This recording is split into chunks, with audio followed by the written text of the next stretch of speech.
Welcome, everyone, to Magical Aspirations, a podcast for magical people, where we aspire to gather all of the knowledge that magic has to offer. It's a place to illuminate and demystify all things magical.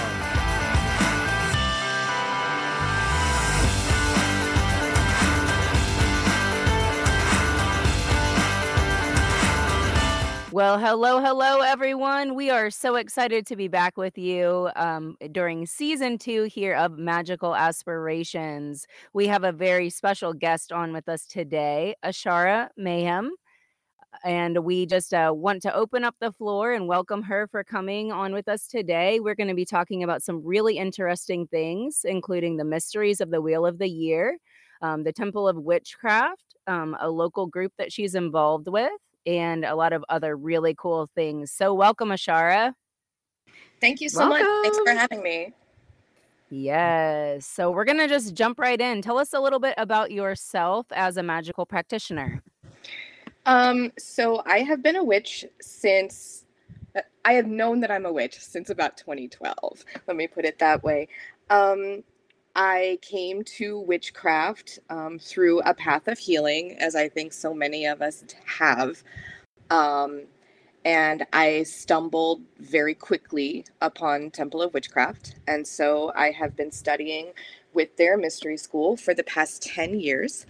I just recently graduated my level 5 with them. And they have absolutely changed my life. So that's kind of the quick and dirty version of it. I think just for me as a practitioner, I just really want to use my powers for good, if that makes sense. I want to pass along not just the knowledge that I've gained, but I guess the experience and the power of the healing journey that I've been on for this past decade, and just try to help other people to walk that path in a way that is meaningful and is necessary for them. So that comes in a lot of different forms. I am really passionate about weaving the web of community and just making sure that we are all supportive of each other and our own endeavors. As well as supporting other people who maybe don't have a community, who are looking for one, right? So just trying to make sure that all of those things are available. And unfortunately, where I live right now, even though that looks like the tide is coming for that to change, in the time that I've been here, that really hasn't been the case. And it's so interesting for me, because in New Orleans, where I live, you would think that that's one of the most magical places in the world. Like when I moved here, I was like, wow, there's going to be so much going on. And there's really not. All of it seemed at the time to be very underground. I moved here in 2016. And I've learned as I've resided here that a lot of that comes from like just the very touristy nature of things like the French Quarter.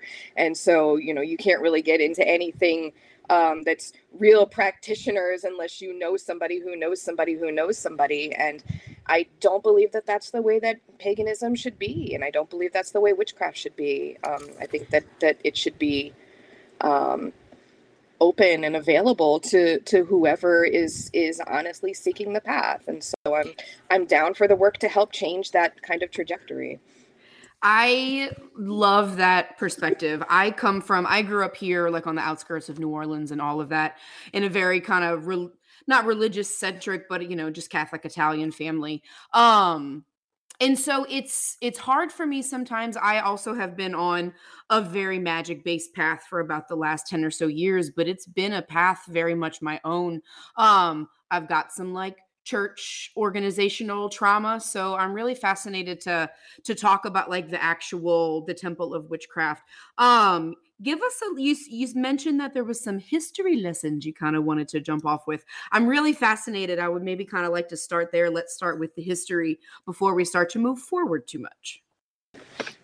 Okay. Well, you had mentioned when we were talking about this episode that we wanted to talk a little bit about witchcraft versus Wicca. And I thought that was such an interesting question, because the first question that I would ask to anyone who asks, are you a witch or are you Wiccan, is, well, it kind of depends how you define Wicca, right? So let's move back a little bit and dig a little bit deeper in a place that's kind of far from where that question starts. So the question about witchcraft and Wicca, in my opinion, actually starts a lot further back in like ancient hunter-gatherer societies, because there's this sort of myth that goes around in paganism that says that we are all like, it's an unbroken line, right? This is our ancestral lineage, and all of these rituals and everything we do has been done for hundreds and hundreds and hundreds of years. And while that's a very romantic notion, and while that's something that I would love to believe is true,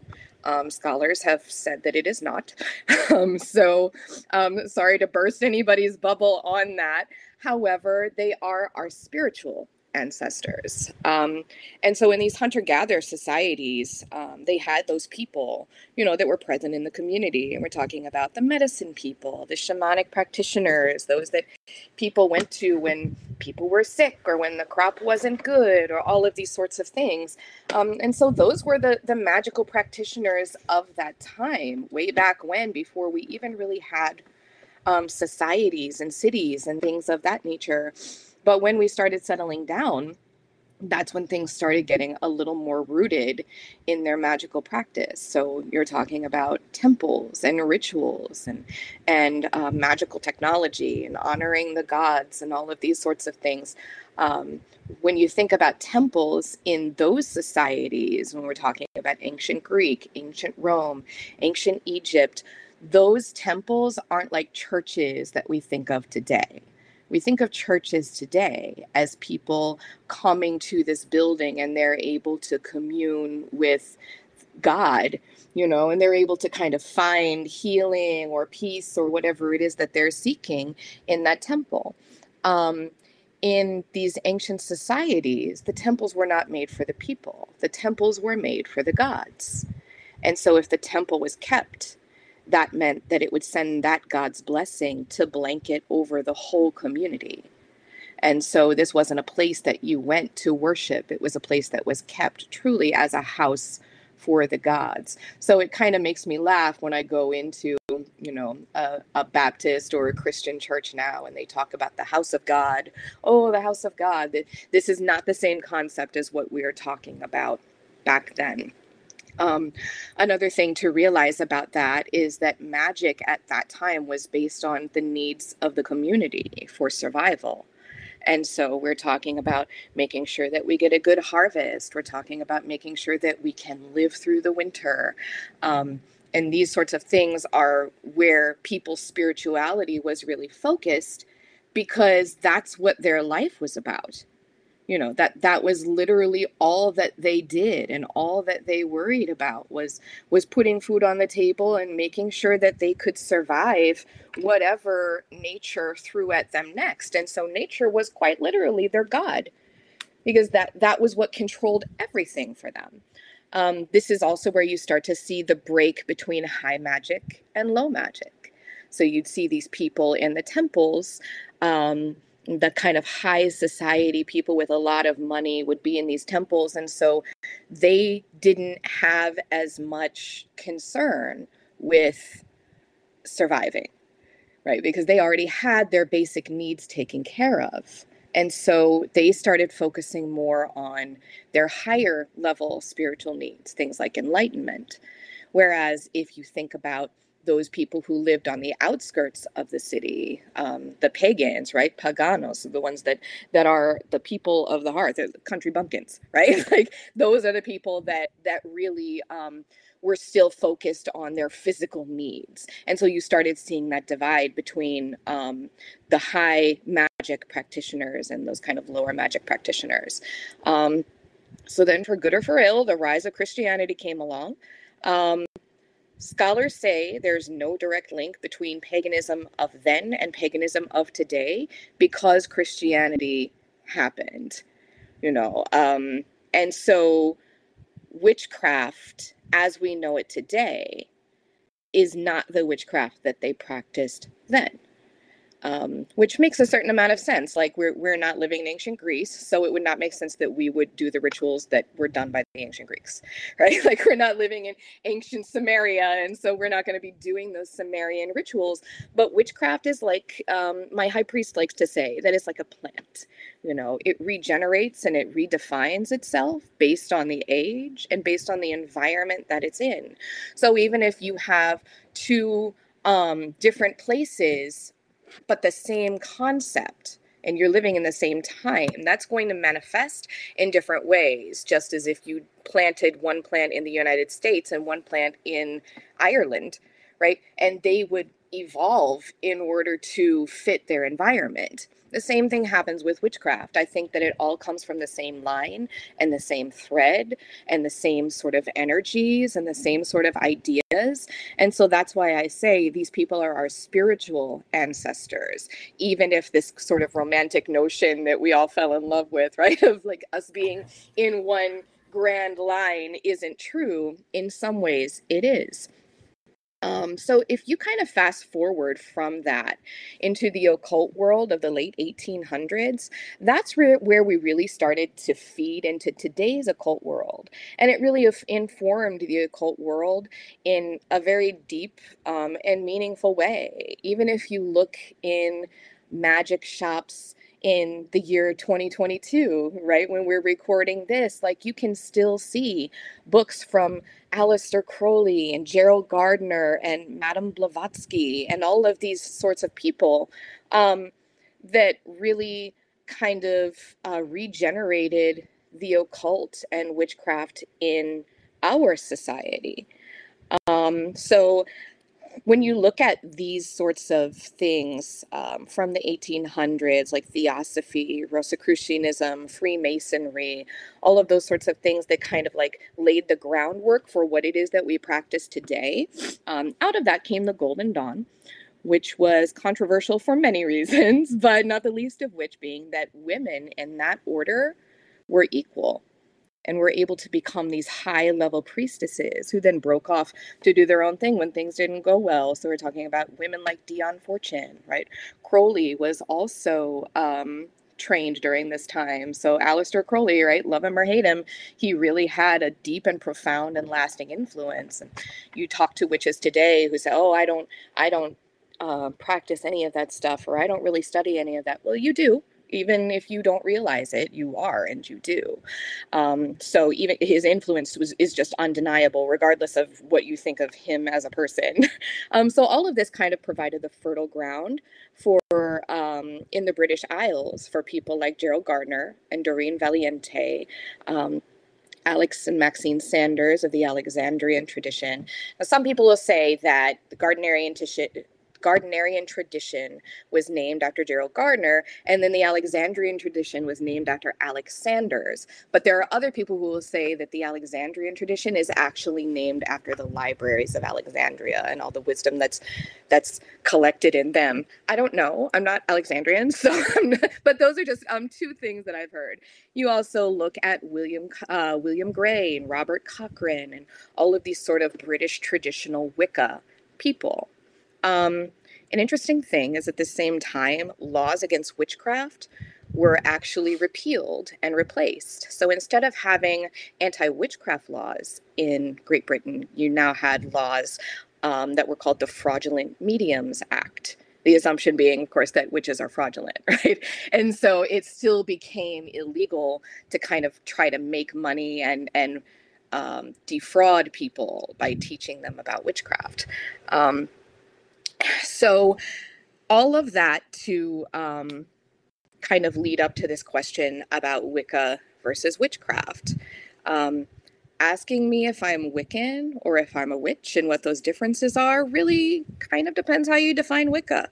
The Wiccans come from the Gardnerian and Alexandrian traditions, but they didn't use Wicca to describe themselves. They referred to their ancestors as the Wicca.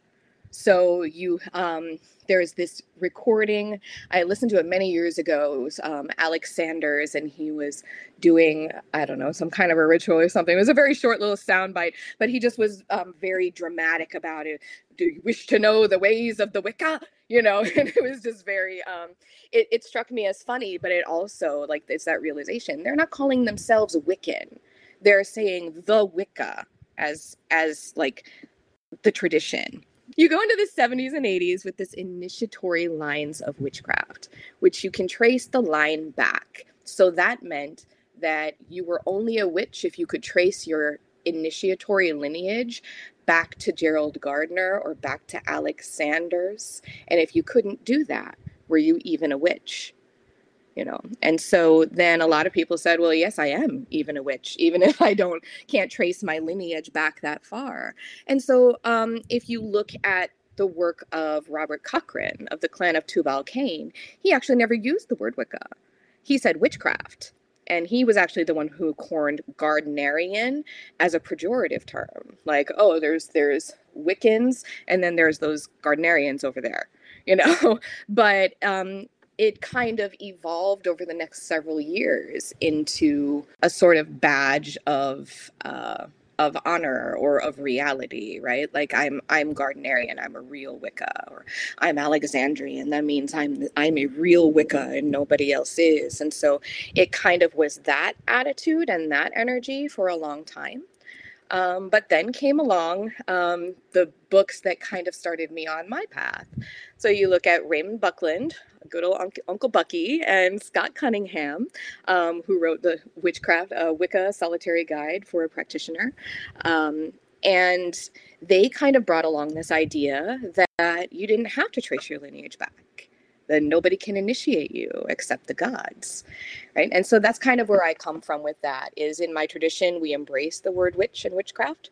We're okay with Wiccan as long as you can define it.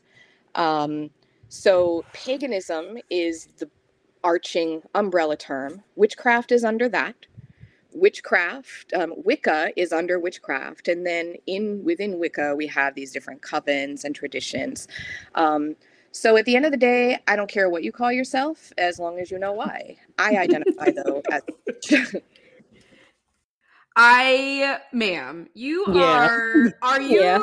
if you are not teaching, you need to be teaching, because like there was truthfully a moment there where I forgot that I wasn't already listening to another podcast. Like I had to be like, oh wait, like I'm supposed to be engaging in this conversation.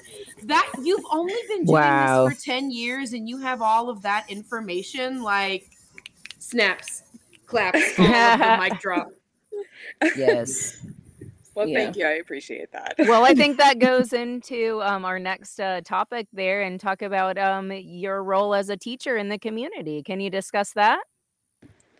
Sure. So I don't have much role as a teacher in the community yet, but I'm hoping that will change in the near future. Heavy on the yet. Yes, yet, the power of yet. So I'm actually a teacher by trade. I've been a teacher in the school system for the past 16 years. This is my first year out of the classroom in teaching. But I'm really kind of channeling those skills towards a higher purpose now. So I started this summer right after I graduated Witchcraft 5 and initiated as a High Priestess in my tradition. I got a reach out from a local shop here in New Orleans, which is Mystic Path. Shout out to Mystic Path. They're amazing. And I was able to teach a summer series there. So I taught it was really a 3-week course, but it was spread out over 3 weeks. So like we had one on June 30th, we had one on, July 15th or whatever. So anyway, I taught those 3 classes and I really had a good time kind of just giving people the basics of what I thought personally was important to know as a witch. If you wanted to be a witch, here are the things that you really needed to understand about that.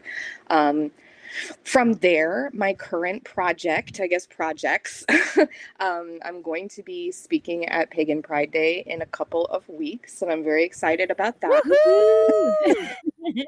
So we're going to just do kind of a little mini workshop on the Wheel of the Year and how we can celebrate the Wheel of the Year, even living in a climate that doesn't really support what the overarching story that we've all been told about the Wheel of the Year is. You know, that goes back to kind of that little history lesson that we had talked about how people in the ancient times, you know, nature was really their god, really, because that's what controlled the ins and outs of their days and their lives. Is the crop going to be good? And if the crop wasn't good, it's not like you could go to the grocery store, right? And oh well, I guess I'm gonna have pizza tonight. Like, that's not what this was. That's not how that worked. And so the Wheel of the Year, even though it wasn't celebrated as such at that time, that's the kind of energy that it has. So for us living in 2022 in New Orleans, Louisiana, it's like, well, how does that apply to me at all? Right? Because here we are in September, getting ready to celebrate second harvest, getting ready to do Mabon, and I still have the air conditioner on full blast. Right? Like, I don't. Right? Ugh.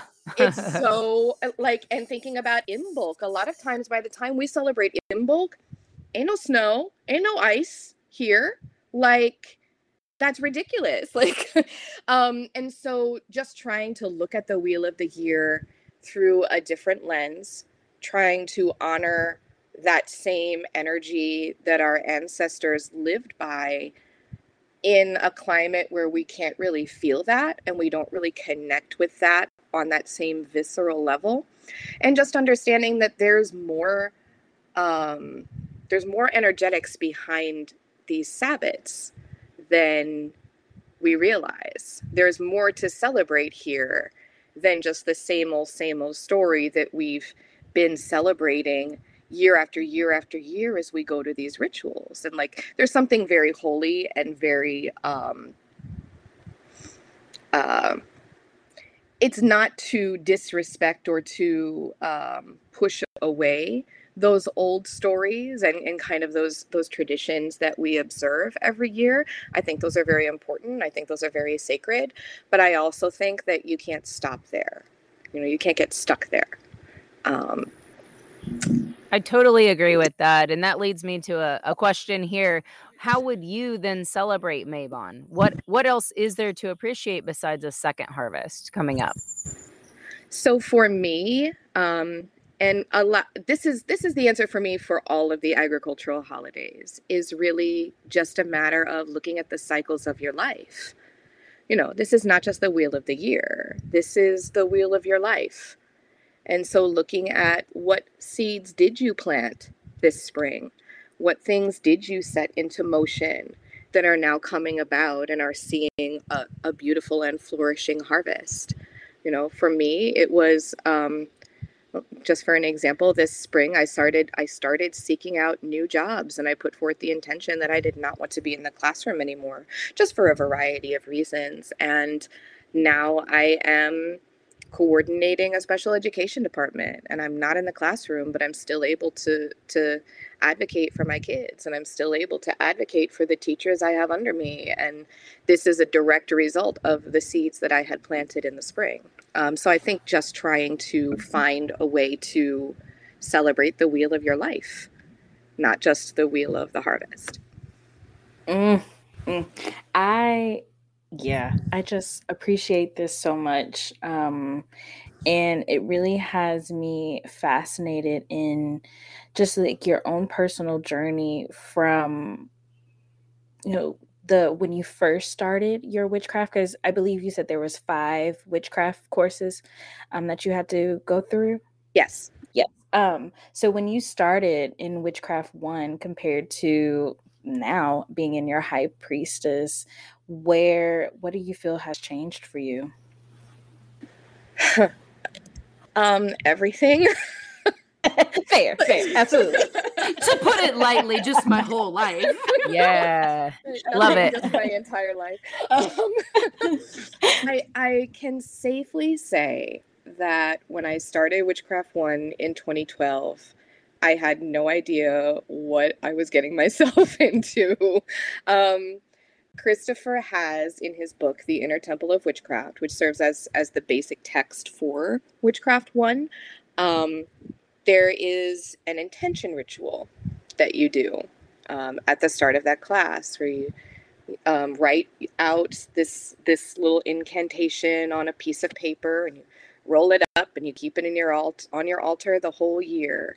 And I had no idea, absolutely no clue, being someone who had never studied witchcraft before, didn't really know what occultism was. And my idea of witchcraft was Dark Willow on Buffy the Vampire Slayer with like, please, like lightning coming out of her fingers, right? Like I didn't know, like I had no idea what was going on here, but just going from that and then going through a year where I was shown my psychic power and where I was shown the power and the sovereignty that I actually have over my own life was so intensely powerful for me. I had come from a non-denominational Christian church in which I grew up, where we had dialogue all the time about like, cover your body because you don't want your brothers to stumble. You don't want to be a stumbling block for sin for your brothers, right? Like just all these sorts of very misogynistic, like hate speechy kind of things that would come from the pulpit. And as a child and even growing into college, I didn't know any better.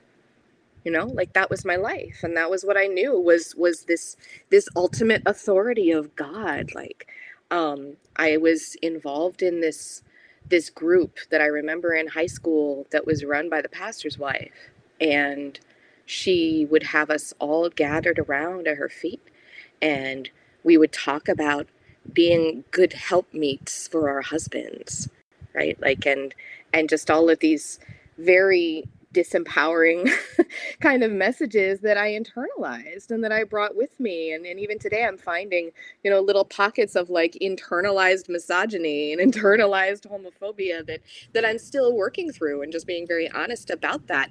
But coming to Witchcraft 1 and hearing this message suddenly that no, you're not a sinner. You're not separate from the divine. You're actually a part of the divine.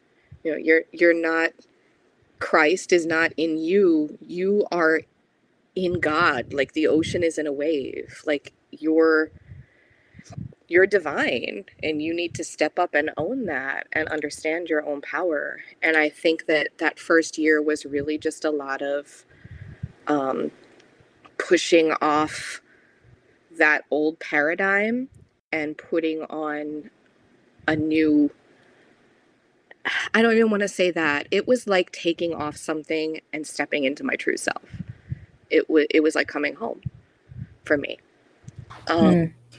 Wow. Yeah. That resonates so deeply. I think you might be the first guest we've had that we know of who is like fully initiated into some sort of practice. And I think it's huge for people to hear this perspective. Solo practitioners, we always have a heart, but then there's also this, like, there's a difference when you're working through the history, you're working through these different texts, you're doing it together with the community. And then you have other people to lean on and, ask your questions. And I think it's helpful for people who may be questioning, am I open or ready to dive into a practice and be initiated? And I think a lot of the times, those of us who come from a church, Christian, religious background do have that hesitancy to jump into another tradition because we're like, oh, fuck, here goes all these structures and hierarchies that are going to tell me all the things that I'm doing fucking wrong. So I think that's something that I appreciate listening to your story. And it makes me like reflect on my own story of how hard I rejected and did not want to initiate, but ancestors were like, bitch, get your ass in there. Get this together. Yes. Yeah, I totally resonate with that. And I also think like you hit on something else that's really important for a lot of pagan practitioners to understand is like a lot of us come from Judeo-Christian backgrounds. You know, we come from Christianity or Catholicism or this sort of organized religion. And I think a lot of us spend a lot of time being very mad at it. I was very mad at Christianity for a long time, but just understanding that that's a phase and that that's something that is healing work that you can do to move past that and come to a point of, reconciliation with the religion of your birth. And you can take that as a part of your power. They no longer have that power over you. You are sovereign, you are in control, and you are in charge. So you don't have to be mad at them anymore. A whole word right there. For real. I could probably listen to you talk about that for a very long time because it strings some, it plucks some big chords there. Oh man, so I'm sure we've kind of summed it up, but we've got to ask, because we always ask everyone, what are your magical aspirations? I want to be the catalyst for change in people's lives. I want to be somebody who leads other people into the same kind of healing journey that I've been on for the past 10 years. Just knowing where I was emotionally, mentally, spiritually when I started this path versus now where I've ended up. Like that's not just me. Like that's everybody's birthright, and everybody deserves to be at a place where they are whole and they're healed and they're powerful in their lives, and I think that even looking at people in paganism, a lot of us are just, I'm still not there, like none of us are really there, but just helping people to realize that they have those tools in their toolbox. They have the power to make that change, and they have to use their feet to walk that path, and nobody else can walk that for them, and so just kind of being somebody who is able to lead them and in some way be a small part of their journey, I think it would be the biggest blessing for me. That is super powerful there. I hear two different things in what you're saying. One that we're never fully to where we're trying to go, so we can be open to our own spiritual development. But also, that's coming from someone who's a level 5 high priestess. Like you are very studied, and for you to say, there's always more, that we can be doing, more we can learn, more we can grow. I think that's a really good lesson for us all. It's a very humbling message too. No, I think you're so right about that, and I think, and this is something else that kind of I was thinking about, as I think it was Adreyauna who was talking and saying like this is attainable, right? Like this is just because I've earned this in this tradition, that all that means is that I've earned this in this tradition. But I think that something that Christopher, my teacher and my high priest, has modeled to me and that I've really taken with me is, even if you're a high priestess 5, 6, 7 times over in 5, 6, 7 different traditions, like if you go to a new tradition and you begin to study, you do so with an open mind, and you don't come in as a high priestess. You come in as somebody who is willing to learn, and come in with an air of humility about you, because there's always things that other people have to offer you. And so being open to those and kind of stepping out of your own ego with that, and really just saying, I'm here in this room right now, and I'm going to take what I can from this, and this is not about me, And I think that that's something that I've worked really hard on and have not succeeded at all as of yet, but I'm working on it. Saying, like, it's not about me right now, and I just need to be open to it. Sometimes the teacher, but always the student. Yes. So that brings me, like, listening to your aspirations and your story of coming into witchcraft. Your name is Ashara, and that one is absolutely beautiful. But where did this name come from? So this is not my given name. A lot of people in the witchcraft community, I don't think even know my given name. A few of them that are very close to me do. But this name came to me at the end of year 1 at my level 1 initiation, which was a self-initiation. I remember it very clearly. I sat on my bed and lit some candles and listened to Enya like you do, and went on this like just spiritual meditation, this spiritual journey. And it was very personal. I will not be sharing most of it, but what I will share with you is that during that meditation, this name kept being chanted to me in the background. And just over and over and over and over. And at first it was just Ashara, Ashara, Ashara, and then became Ashara Mayim, Ashara Mayim, Ashara Mayim. And I didn't know, I'd never heard it before. I didn't know what it meant. And at that point, my mentor in the temple, so when you go into the temple, you have your teacher, who, if you take the online class, is Christopher, but if you take an in-person class, is whatever high priest or high priestess you happen to be taking it from. So you have a teacher. The online class also has teaching assistants, and they have mentors. And mentors are higher level students who are also in the mystery school. And so this woman who was my mentor, she reviewed my homework every month after I turned it in. I emailed it to her, and she would email me back with comments and then send it to my TA. So when I had written out my journey and all of this of my initiation, and I wrote out to her this part about Ashara, Ashara, Ashara being chanted to me over and over and over again, my mentor is actually the one who said to me, that sounds like a name, doesn't it? And I just went, oh, holy shit. And so I started, kind of researching this name, and I couldn't find, it wasn't like you could Google name meaning Ashara. Right. It wasn't there, right? But there were other kind of names that I saw that it could be derived from, And so I just started researching Asha. I started researching Ra. I started researching the name. It's actually pronounced Mayim, but I don't pronounce it like that because I'm lazy. But that means water in Hebrew. So I started researching more of Hebrew mythology, and I came over across the wife of Yahweh. The wife of Yahweh was named Ashara.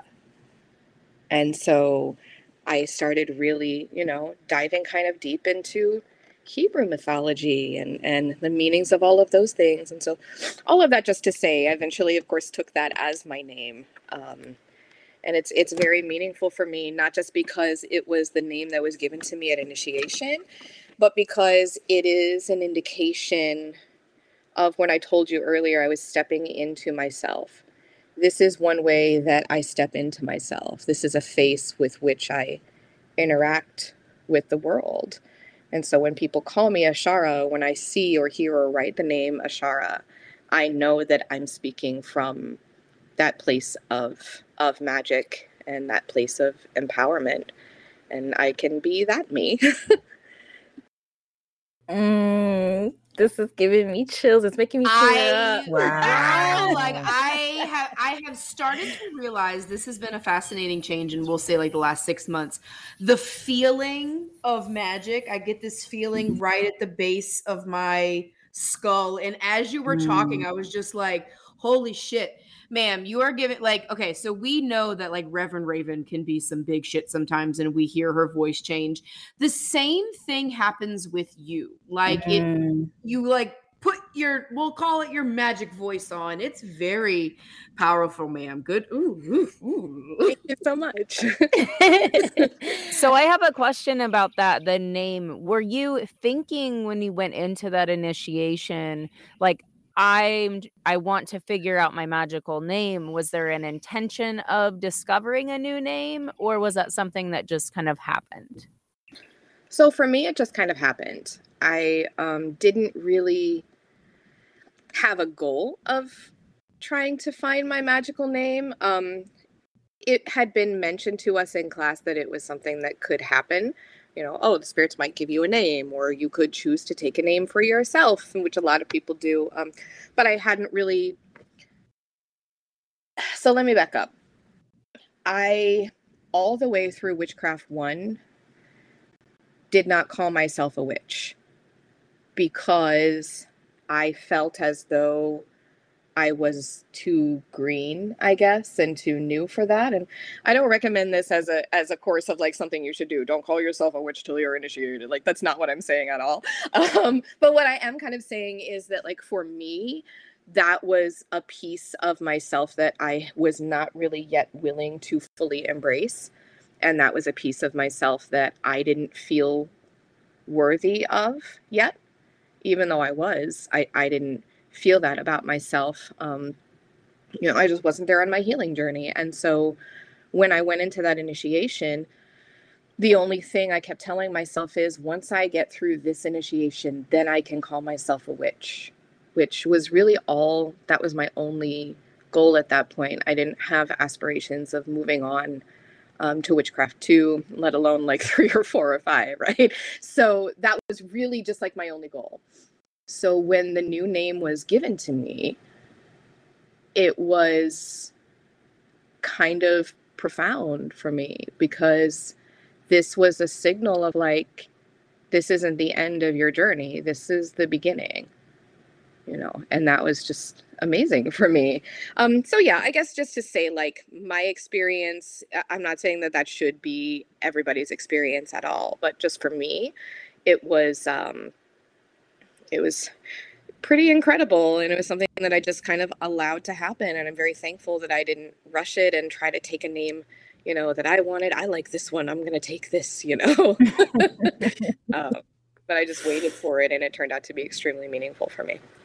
Yeah, I have no words, because it just all is making sense and resonating, and I think it's really beautiful. I think that's something that I want more spiritual folks to invite in, of knowing that there's your human name, your given name, but then there's also like this whole, you have a whole different persona, whatever you want to step into, whatever you want to call it, when you start your practice and you're showing up in these magical spaces, and there is a name for you that is going to be recognized across the realms, if you will. And I also think it's very sacred for folks to know that you don't have to share your magical name either. And I think, like, when I went through initiation, I have a name that I share publicly, but there's also more names that I just don't, because it's, like you said, it's very sacred and it's holy to me.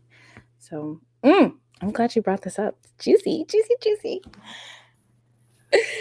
Okay, well, speaking of names, I would like for you to talk a little bit about the community group that you're involved with, the Torch.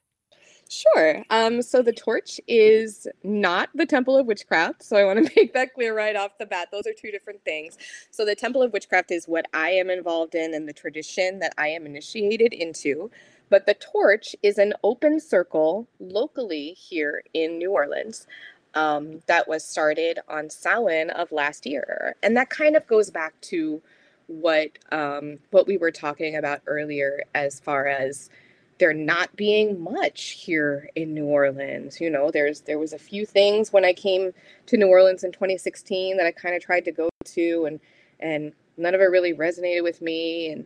And I work with a few different groups over the years, and some of them have been great and some of them have been not so great, but I really wanted something that spoke to me as a practitioner. and trying again to kind of offer that to other people, to what they needed. So we started the torch. It is an open pagan circle. We celebrate Sabbats. We also do other rituals throughout the year, and we try to focus on family and education. So the torch hosts a lot of rituals that are geared toward children or welcome children. So for example, this past Ostara, we had an egg dyeing party in conjunction with our Ostara ritual. And so we had a lot of mini workshops geared toward children around how to kind of magic up your eggs. And let's talk about the history of egg magic at this time of year. And let's talk a little bit about color magic and sigils. And then we dyed a lot of eggs and made a great big mess. And it was a lot of fun. So this summer we did a children's ritual. The two people, my two friends who run the torch, Pete and Renee, they wrote this ritual with their little girl not too many years ago. And it's called Blessed Be the Pollinators. And it's the ritual that was entirely led by children, entirely presided over by children, and we were just the spectators. And at the end of it, we all pinky promised to do something to help the pollinators, and so that was really fun and meaningful. So we have that kind of thing, but then we also have a lot of kind of deeper rituals beyond not beyond Wheel of the Year, but like just beyond the Sabbats.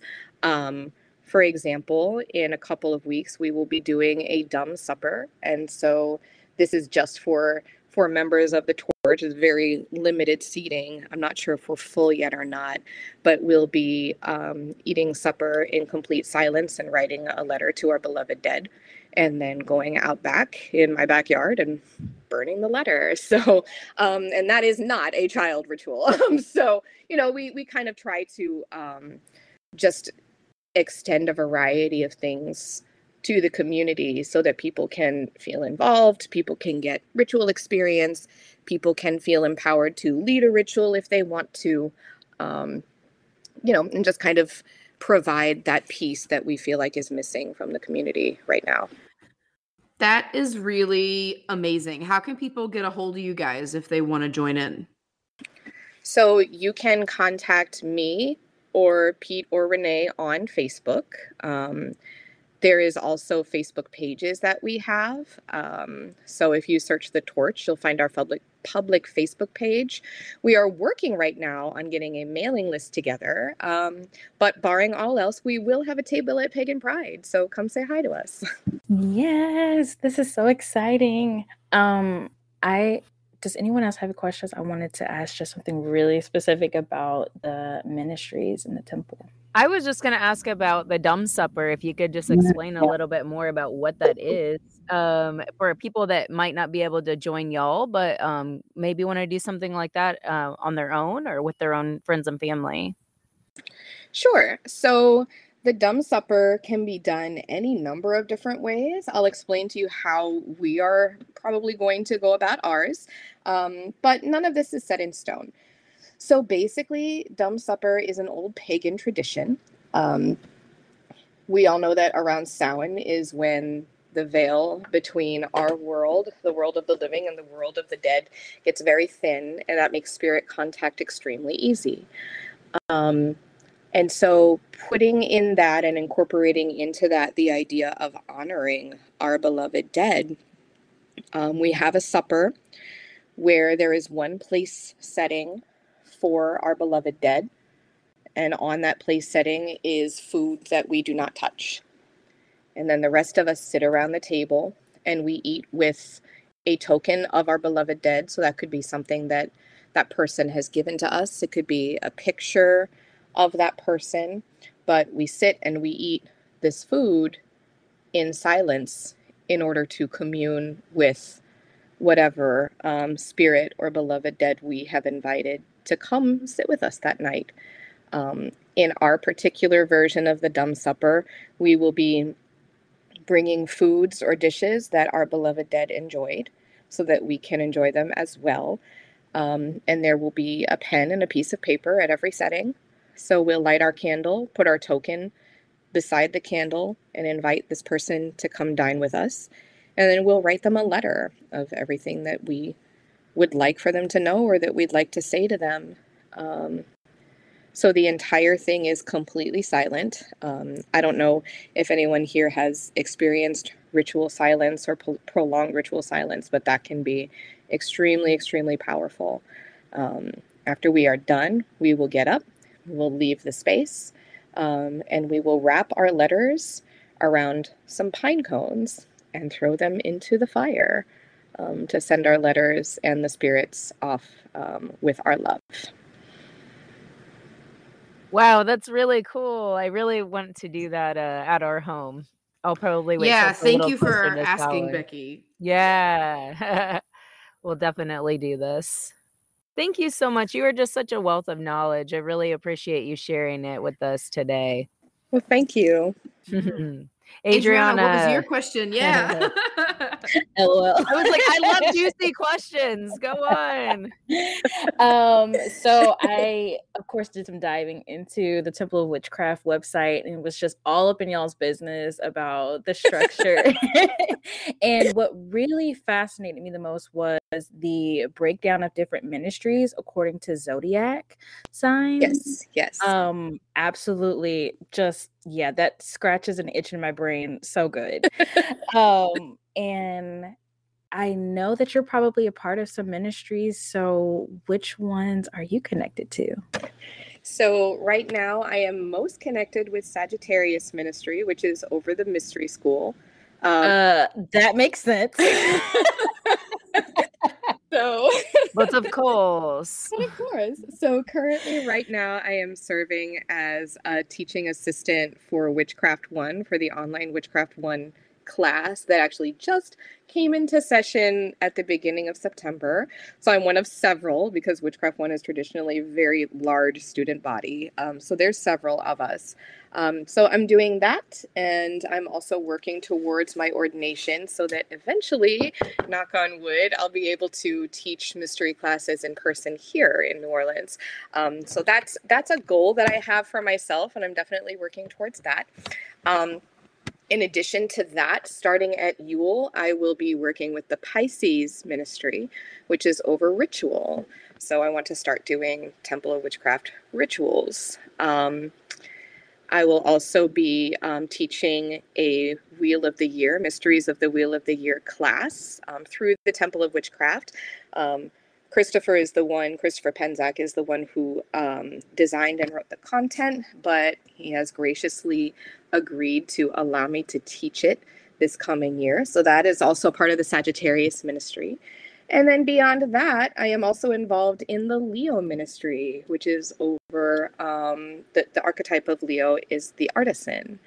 And so I am currently trying to put together a class around a well-known occult artist by the name of Rosaline Norton. So I've been studying and delving really deeply into her life. And then I am also the Leo light bearer for the Temple of Witchcraft. So for this entire year, every time the moon goes into Leo, I'll be lighting my Leo candle and calling to the zodiac spirit of Leo to help guide the temple and guide our path and guide our artistry. Roar. Oh my God, that is incredible. Yeah, I shamefully did not do any research on the Temple of Witchcraft, but now you know my little type A brain over here going, ooh, you love structure. You will definitely find it there. Wow, this is phenomenal.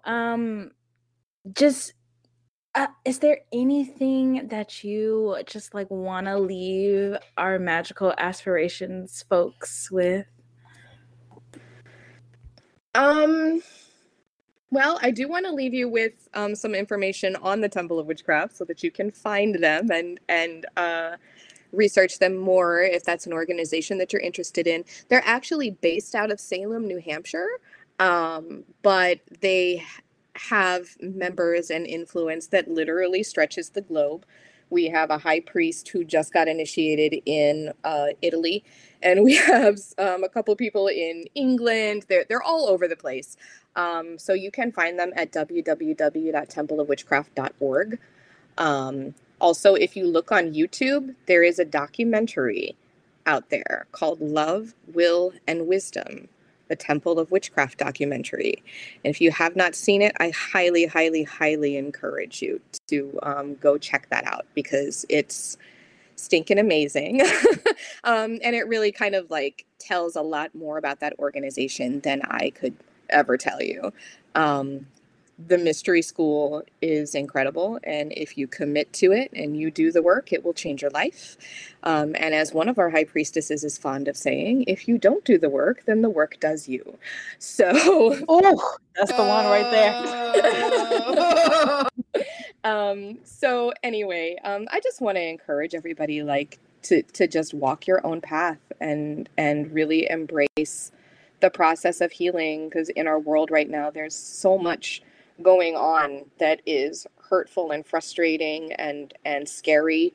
And I think that it's easy to kind of get swept up and caught up in everything that's going on, and to be, angry about it and really just let it consume you. And I just want to encourage you to take a deep breath, find your peace, and realize that you are sovereign.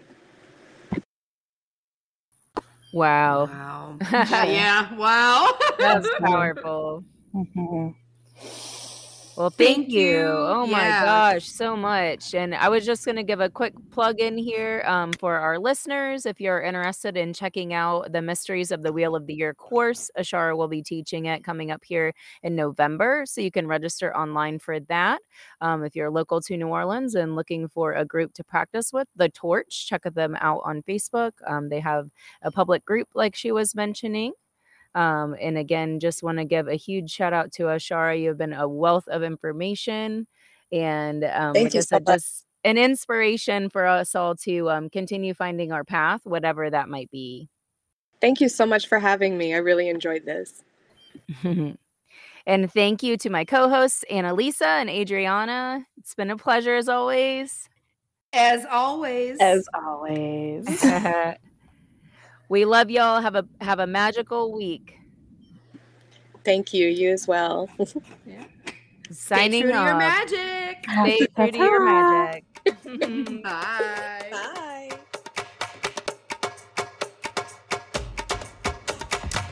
Thank you for tuning in to this week's episode of Magical Aspirations. Be sure to like and follow us on Facebook and Instagram at Magical Aspirations to keep up with the latest and the greatest from Annalisa, Adreyauna, and Reverend Raven, and to join in on the Magical Aspirations conversations. Come check out our website, magicalaspirations.com, to find bonuses from our guests, our Magical Aspirations blog, and to reach out to our magical hosts with questions, comments, reviews, or ideas for future episodes. We are so grateful for each and every one of you listening. Thank you again, and as always, stay true to your magic.